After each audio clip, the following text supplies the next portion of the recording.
নমস্কার বন্ধুরা, কথা ধারাবাহিকের আজকের পর্বে আমরা দেখতে পাবো যে অঙ্কিত চিত্রাকে বলে, আজ থেকে তুমি আমার মা নও, আমি তোমাকে মা বলে ডাকবো না। তো এটা শুনে চিত্রা বলে, না বাবা অঙ্কিত, তুই দয়া করে আমার সাথে এরকমটা করিস না। তখন অঙ্কিত বলে, কেন করবো না বলো তো মা, কেন করবো না? তুমি বেগব্রত থেকে তার মাকে দূরে সরিয়ে দিয়েছো, জিম্মার নামে এত মিথ্যে একটা বদনাম রটিয়েছো। তুমি আজ থেকে আমার মা নও, তুমি শুধুমাত্র চিত্রা গুহ। কথা বারবার প্রমাণ করার চেষ্টা করেছে যে তুমি কেমন, কিন্তু আমরা কেউ তাকে বিশ্বাস করিনি। কিন্তু তুমি নিজে দোষ করার পরেও কথাকে বারবার কথা শুনিয়ে এসছো, অপমান করেছো। তোমার জন্যই বিগ্রহ আর কথার মধ্যে ঝগড়া হয়েছে, দূরত্ব হয়েছে। এই সবকিছুর জন্য শুধুমাত্র একজনই দায়, সেটা হলে তুমি চিত্রা গুহ, তুমি। তখন মিহির এসে চিত্রাকে বলে, আমি তোমাকে বারবার বলেছিলাম চিত্রা এরকম করো না, সন্তানদের কাছে তুমি এবার কি করবে? কিন্তু তুমি আমার কোনো কথা শোনোনি, দেখলে তো আজ কি হলো। এরপর কর্তা দাদু বলে, আমি তোমার কথা মেজ বৌমা, শুধুমাত্র তোমার কথা বিশ্বাস করে বড় বৌমাকে খুঁজতে যাইনি, তো তোমার কথায় বিশ্বাস করে আমি ওকে খুঁজতে যাইনি। এরপর সঞ্চিতা সমীর গুহকে বলে, তুমিও কি এটা বিশ্বাস করেছিলে? কি করে? তখন সমীর গুহ বলে, আমি যদি এখন কিছু বলি তাহলে তোমাদের সেটা বিশ্বাস হবে না, তবুও আমায় ক্ষমা করে দিও, আমি তোমার অপরাধী। এরপর কর্তা দিদা বলে, তুমি এটা কেন করলে মেজ বৌমা, কেন করলে? তোমার জন্য আমার সংসারটা পুড়ে গেছে, পুরো শেষ হয়ে গেছে। দাদু নাতি এক বাড়িতে থেকেও তাদের মধ্যে বিবাদ কমেনি, তারা এক হতে পারেনি। তখন কর্তা দাদু বলে ওঠেন, দেখো মেজো বৌমা, তুমি যা করেছো এরপর তোমার কোনো ক্ষমা হয় না, তাই তুমি এ বাড়িতে থাকবে না। যে সংসারকে তুমি শেষ করে দিয়েছো সে সংসারে তুমি থাকবে না, তাই তুমি বাপের বাড়ি চলে যাও। এটা শুনে চিত্রা গুহ তো ভাবতে থাকে যে আমি এই সাম্রাজ্য ছেড়ে চলে যাব, যার জন্য আমি এত কিছু করলাম, আর এই সব কিছু হয়েছে কথার জন্য। ওকে তো আমি ছাড়বো না, আর এখন আমার ছেলে মেয়েও আমার থেকে অনেক দূরে হয়ে গেছে। তখনই চিত্রা নাটক করতে শুরু করে, সে যে কর্তা দাদুর পায়ের কাছে পড়ে যায়, কাঁদতে থাকে, বলতে থাকে, আমি তো তোর বন্ধু সঞ্চিতা, তুই তো আমার পাশে থাকবি।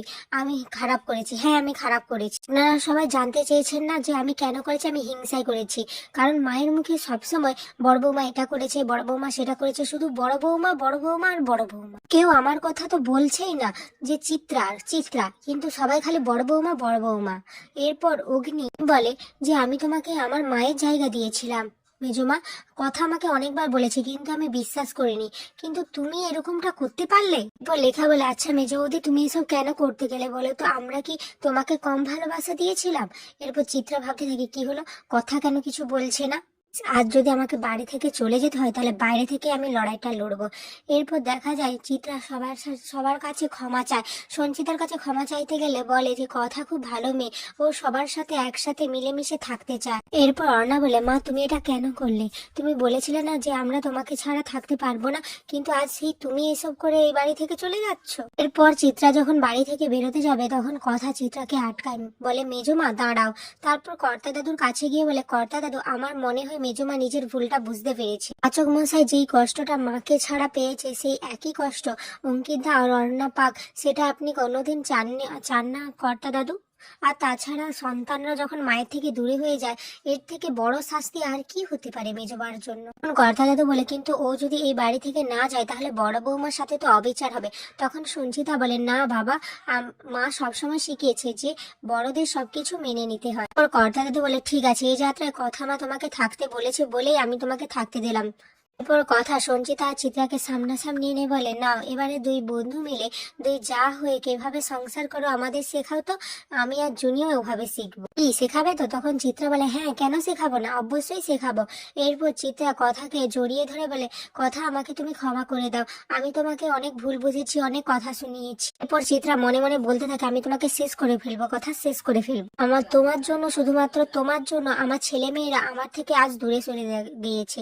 এরপর দেখা যাকে বলে, আজ থেকে তুই যা যা বলবে আমি তাই তাই করব। কথা এই ধর, তুই আমাকে যদি বলিস কফি ফেলে দিতে আমি সেটাও ফেলে দেবো। বলে, তুই যদি আমাকে শঙ্খপুষ্পীর রসও দিস আমি সেটাও খেয়ে নেবো। তখন কথা বলে, ঠিক আছে তাহলে চিরতার রস দিই। অগ্নি বলে, আজকের দিনেও এসব দিবে? আচ্ছা ঠিক আছে দে, আমি খেয়ে নেবো। এরপর দেখা যায় অগ্নি কথাকে তার মায়ের ডায়েরিটা দেয়, আমার মায়ের স্মৃতি বলে একটা ডায়েরি কথাকে দেয়, আর বলে যে এই স্মৃতি আমার ছোটবেলার স্মৃতি কেটেছে, এটা আমি কাউকে দেইনি কিন্তু তোকে দিচ্ছি। এরপর আগামী পর্বে দেখা। সিয়া বলে, সৌগিনীর বিয়েতে আমরা সবাই ছিলাম কিন্তু তুমি ছিলে না। এটা শুনে সঞ্চিতা বলে, আমি ছিলাম না তো কি হয়েছে, এইবার আমার ছেলের বিয়ে আমি ধুমধাম করে দেব, আমার পছন্দ মতো সবকিছু হবে। আর এই কথা শুনে নেয় ওর কথা ভাবে, মায়ের পছন্দ করা মেয়ে, তার মানে সেটা তো আমি নই। তাই এখানেই আজকের পর্বটি শেষ হয়ে যায়। ভিডিওটি ভালো লাগলে লাইক, কমেন্ট, শেয়ার এবং সাবস্ক্রাইব করে দেবে।